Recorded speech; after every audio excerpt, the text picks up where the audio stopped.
Hi, and thank you for visiting my channel. For more information, kindly subscribe and follow. Now let's get started. Jacob Fatu suffered a second consecutive loss on this week's WWE SmackDown. Solo Sikoa might have played a vital role in the outcome of the triple threat match between Fatu, Carmelo Hayes, and LA Knight. Backstage, Sikoa told Fatu that he took care of Braun Strowman after costing the former Universal Champion his match against Hayes earlier in the night. The former tribal chief was seen holding Tama Tonga back and preventing him from joining Fatu at ringside for his triple threat match.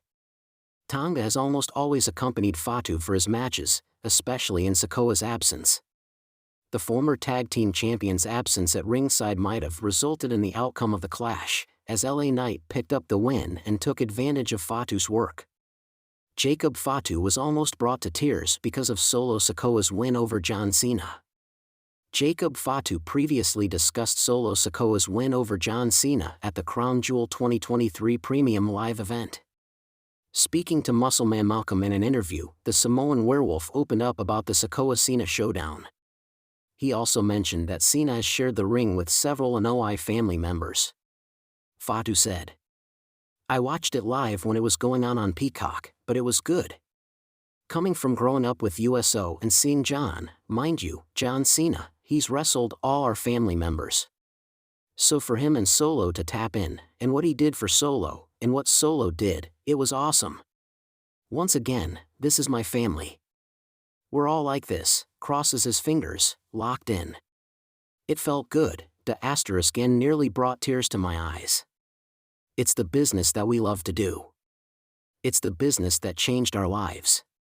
It's the business that we feed our kids off of. So it was good. I was juiced. I mean, it's Crown Jewel. F***K it's John Cena, baby." Jacob Fatu and Solo Sikoa's direction remains unclear heading into WrestleMania 41. Despite the recent tension, the two are on the same page. The SmackDown arena buzzed with excitement as the crowd filled every inch of the seats. The blue brand had become a hotbed for intrigue, suspense, and controversy, and tonight was no different. Fans knew they were about to witness something special, but they didn't know just how much of an impact one decision could have on the future of the entire roster. Solo Sikoa, the enforcer of the bloodline, stood at the center of it all. After weeks of tension between the members of the bloodline, Solo had been wrestling with a critical decision. Roman Reigns, the tribal chief, had been absent for weeks, leaving his faction to fend for themselves. The cracks in the bloodline had begun to show, and Solo was at a crossroads. Should he uphold the family's legacy, or was it time for him to step out of the shadow of Roman and make a name for himself? The choice was daunting, but Solo had decided that tonight would be the night everything changed. The match was already shaping up to be one of the night's biggest attractions. Jacob Fatu, the imposing Samoan powerhouse, was making his SmackDown debut against an unnamed opponent. The match was set to showcase the raw talent of a man who had long been regarded as one of the most dominant wrestlers on the independent circuit. His reputation for ruthlessness had made waves in the locker room, and the fans couldn't wait to see what he would bring to the blue brand. But there was something even more intriguing about this match than Fatu's mere presence. Solo Sikoa, a man with deep roots in the bloodline, had made his intentions clear. Despite his connections to Roman Reigns, Solo had a clear sense of self and a desire to prove himself as more than just a background enforcer.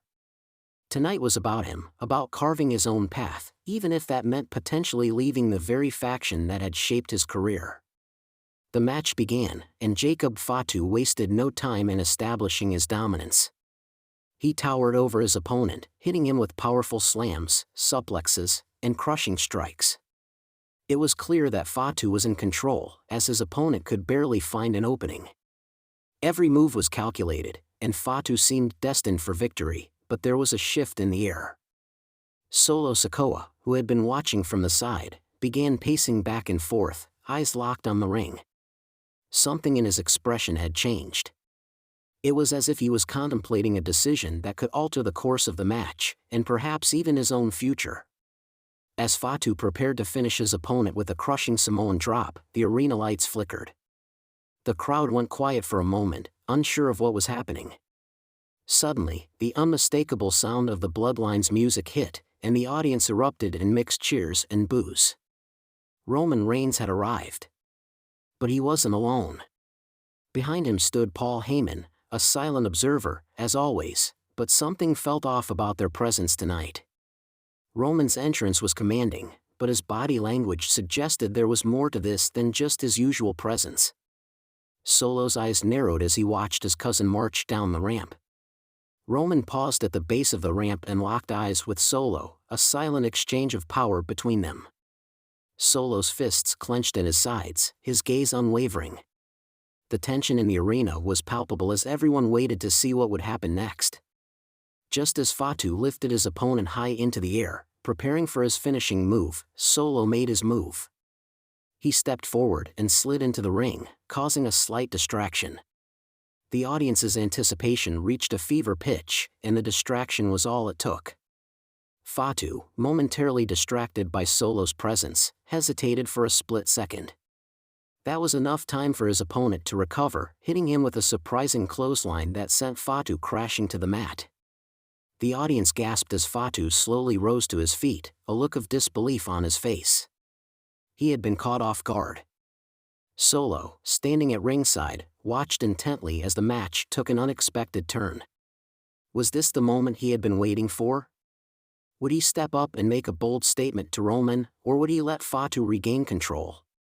Fatu, still dazed from the clothesline, turned around just in time to see his opponent charging toward him. In a split second, the match was in danger of slipping away. But Solo's decision had set the wheels in motion. As Fatu's opponent went for another attack, Solo slid into the ring once more, this time grabbing Fatu's opponent by the leg and yanking him out of the ring. The crowd was in shock. Was Solo sabotaging Fatu's debut? Was he turning his back on the Bloodline? Fatu, who had seen the interference from Solo, was enraged. He got to his feet, staring down Solo, who stood at ringside with a look of calm determination. The tension between them was palpable, but Solo said nothing. His eyes remained locked on Fatu, and for a moment, it felt like they were two wolves circling each other, trying to figure out who would make the first move. Then, out of nowhere, Fatu's opponent caught him off guard with a spinning kick to the head. The impact was vicious, and Fatu fell to the mat, unable to recover in time. The referee counted the pin, and just like that, Fatu was defeated.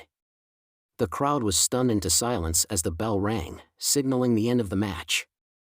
As the referee raised his opponent's hand in victory, Solo Sikoa made a slow, deliberate exit from the ring. He didn't look back, but his actions had already spoken louder than words. He had interfered in the match in a way that cost Fatu his first opportunity on SmackDown. The decision was a gamble, one that had resulted in a loss for Fatu. The aftermath of the decision left the fans buzzing. Solo's actions were still a mystery. Did he make a choice to hurt Fatu, or was he sending a message to Roman? Was it a message to the Bloodline, or was it an attempt to assert his own dominance? The story didn't end with Fatu's defeat. It was only the beginning of a much larger narrative. One thing was clear: Solo Sikoa had made a huge decision that night. And whether it was a step toward independence or a calculated power play within the Bloodline, the consequences would echo throughout the WWE universe for weeks to come.